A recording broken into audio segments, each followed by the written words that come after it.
যুক্তরাষ্ট্র ও ইসরায়েলের সাথে ইরানের সংঘাত গড়িয়েছে চতুর্থ সপ্তাহে।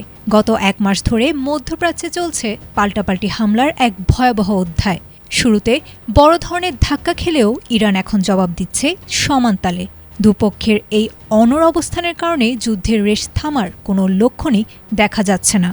একদিকে মার্কিন ও ইসরায়েলি বাহিনী ইরানের গুরুত্বপূর্ণ স্থাপনা লক্ষ্য করে হামলা চালিয়েছে, অন্যদিকে ইরানও ড্রোন ও ক্ষেপণাস্ত্র দিয়ে মার্কিন ঘাঁটি ও ইসরায়েলি ভূখণ্ডে পাল্টা আঘাত করে নিজেদের শক্তির জানান দিয়েছে। দুপক্ষের এই লড়াইয়ে সাধারণ মানুষের নজর গিয়ে ঠেকেছে বিশ্বের অন্যতম গুরুত্বপূর্ণ সমুদ্রপথ হরমুজ প্রণালীর দিকে। যুদ্ধের এই 4 সপ্তাহে ইরান কৌশলগতভাবে সবচেয়ে বড় চালটি চেলেছে হরমুজ প্রণালী বন্ধ করে দিয়ে। বিশ্বের মোট জ্বালানি তেলের 20% এই পথ দিয়েই পরিবাহিত হয়। গত এক মাস ধরে এই পথটি কার্যত বন্ধ থাকায় বিশ্ববাজারে তেলের দাম ব্যারেল প্রতি $100 ছাড়িয়ে গেছে।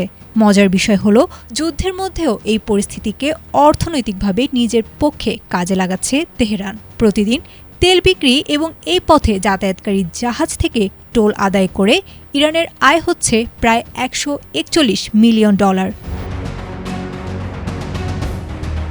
এদিকে মার্কিন প্রেসিডেন্ট ডোনাল্ড ট্রাম্প মধ্যপ্রাচ্যে অতিরিক্ত হাজার হাজার সেনা পাঠিয়ে এবং কূটনৈতিক চাপ দিয়েও এই অবরোধ সরাতে হিমশিম খাচ্ছেন।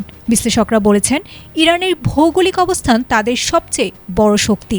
প্রায় 1000 মাইল দীর্ঘ পাহাড়ি উপকূল এবং সংকীর্ণ জলপথের কারণে সেখানে মার্কিন নৌবাহিনীর বড় জাহাজগুলোর চেয়ে ইরানের ছোট ড্রোন ও সামুদ্রিক মাইন বেশি কার্যকর বলে প্রমাণিত হয়েছে। তথ্যসূত্রে জানা গেছে, বর্তমানে হরমুজ প্রণালীর দুই পাশে প্রায় 2000 পণ্যবাহী জাহাজ আটকা পড়ে রয়েছে। ইরান স্পষ্ট জানিয়ে দিয়েছে, তাদের সাথে শত্রুতা নেই এমন দেশের জাহাজগুলোর সমন্বয় করে যাতায়াত করতে পারবে। তবে সেই সুযোগ পেতে গুনতে হচ্ছে চড়া মাশুল। একদিকে তেলের সংকট আর অন্যদিকে ইরানের অপ্রচলিত যুদ্ধকৌশল। সব মিলিয়ে মধ্যপ্রাচ্যের এই সংঘাত কেবল সামরিক নয়, বরং একটি দীর্ঘমেয়াদী বৈশ্বিক অর্থনৈতিক সংকটের দিকে মোড় নিয়েছে বলে আশঙ্কা করা হচ্ছে।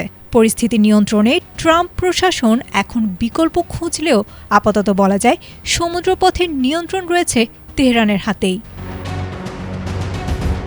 আয়েশা আক্তার, এটিএন বাংলা।